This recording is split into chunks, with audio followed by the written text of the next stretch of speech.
अस्सलाम वालेकुम YouTube family, कैसे हैं सब लोग। आई एम श्योर आप सब बिल्कुल ठीक होंगे, फ़िट और मज़े में होंगे। मैं भी बिल्कुल ठीक हूँ जनाब। आज जी हम बैठे हुए थे धूप में और सोचा कि आज कोई अच्छा सा डिज़र्ट खाया जाए। सबका बहुत दिल चाह रहा है, तो मैंने सोचा कि क्यों ना आज आपको अपने एक फेवरेट ड्राई फ्रूट का हलवा बनाना सिखाऊँ। वैसे तो मैं आपको ऑलरेडी हलवा वीक में सारे किस्म के हलवे बनाने सिखा चुकी हूँ। अगर अभी तक आपने नहीं देखे हैं तो मेरे चैनल की प्लेलिस्ट में जाइए और वहाँ पर आपको सारे के सारे ड्राई फ्रूट्स के हलवे मिलेंगे। और आज जो है वो एक नया हलवा सिखा रही हूँ। आज मैं आपको बनाना सिखा रही हूँ वॉलनट का हलवा। वॉलनट जो है वो मेरा पर्सनल फेवरेट ड्राई फ्रूट है और हेल्दी मंचिंग भी है। अगर आपका दिल करता है, कभी कभी भूख लगती है, कुछ खाने का दिल करता है, तो it is very healthy to munch on some walnuts. और आज जो है फिर वॉलनट का ही हलवा बनाते हैं। बहुत आसान है, बहुत इजी रेसिपी है। और वॉलनट के हलवे के लिए जो बेसिक इंग्रेडिएंट है वो दूध होता है। हम इसको दूध में बनाते हैं और किसी भी किस्म के सोन हलवे से ज़्यादा टेस्टी होता है ये, क्योंकि इसका टेक्सचर जो है वो सोन हलवे जैसा होता है। इसीलिए मैं इन दोनों चीज़ों को कंपेयर कर रही हूँ।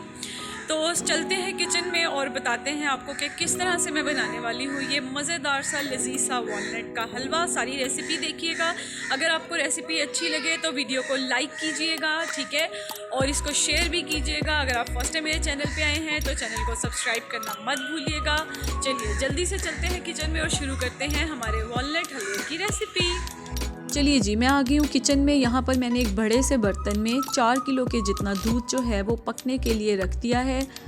फुल फैट मिल्क है, इसके ऊपर से क्रीम और मलाई वगैरह नहीं उतारी हुई है, ठीक है। तो इसको हमने जो है वो पकाना है और इसको हमने तब तक पकाते जाना है जब तक ये रिड्यूस होकर आधे से कम ना रह जाए, यानी 2 किलो से कम ना रह जाए। तो जब तक दूध पक रहा है, आइए चलते हैं बाकी के इंग्रेडिएंट्स देख लेते हैं। यहाँ पर देसी घी है, इलायची है जिसको मैंने छिलकों के साथ पीसा है ताकि थोड़ा फ्लेवर स्ट्रॉन्ग हो, लेमन जूस है, और यहाँ पर आटा जो था वो उसके अंदर मैंने थोड़ा सा पानी डाल के इस तरह से थिक सा एक पेस्ट बना लिया है, ठीक है। साथ ही साथ चीनी है और ये मेरे पास वॉलनट्स हैं जिनको मोटा मोटा सा मैंने इस तरह से कूट लिया है, ठीक है। चलिए, यहाँ पर जी प्लान तो हमने किया था कि हम आज बाहर ओपन एयर में हलवा बनाएंगे, लेकिन फिर due to some reasons plan हमारा चेंज हो गया। इसीलिए फिर सारे के सारे इंग्रेडिएंट्स उठाकर अंदर आना पड़ा। और जी यहाँ पर दूध जो है आप देख रहे हैं पक रहा है, अच्छी तरह से पक रहा है। आप ऊपर देख रहे हैं कितनी मलाई और कितना ऑयल आया हुआ है। तो ये निशानी होती है सबसे खालिस दूध की, ठीक है।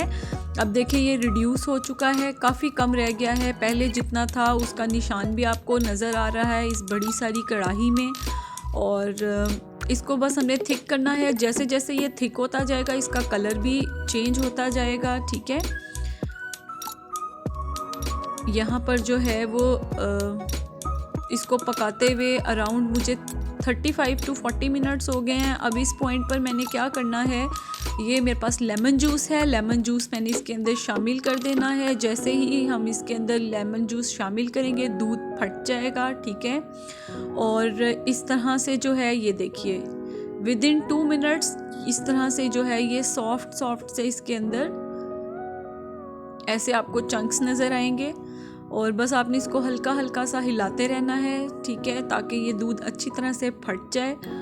और ये देखिए अब आप इसको पकाएं जब तक जो है वो पानी इसका ड्राई ना हो जाए। ये देखिए इसको मैंने 30 मिनट्स के लिए पकाया है, पानी खुश्क कर लिया है।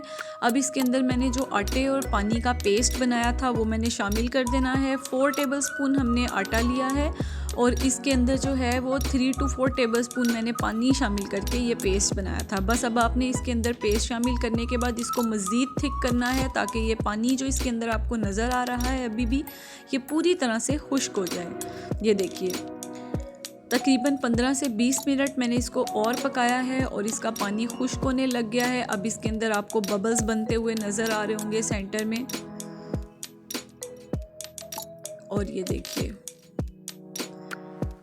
इसके अंदर से लेमन की खुशबू जो है वो बिल्कुल नहीं आती है। लेमन का फ्लेवर बिल्कुल हल्का सा आपको आएगा जब आप हलवा खाएंगे, लेकिन वो बहुत अमेजिंग होता है। और ये देखिए इसको जो है मैंने पकाया है अच्छी तरह से और इस तरह से ये एक पेस्ट की फॉर्म में आ गया है पानी खुश्क होने के बाद। अब मैं इसको एक सेपरेट बाउल में निकाल लूँगी, ठीक है।